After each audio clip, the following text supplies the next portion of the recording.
Hi everyone, here we've got Samsung Galaxy A32 and let me share with you how to turn on or off and how to customize the watermark. So firstly, let's enter the camera app and now we have to tap on the settings in the left upper corner. Now let's scroll down in order to find useful features section, and as you can see at the very bottom of it we've got the watermark option.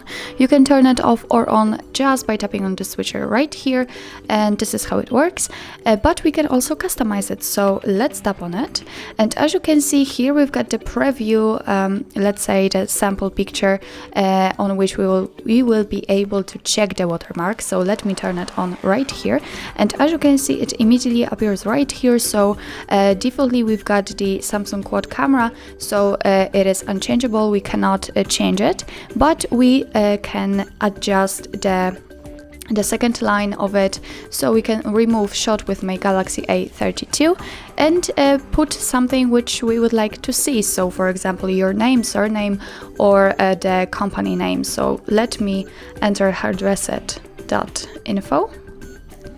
And as you can see it immediately appears right here. So let's tap on done, and if you are happy with your choice, if you don't want to change anything, we can go back to the camera and check how it will work. So let me tap on the shutter button right here and let's tap on the preview in order to check.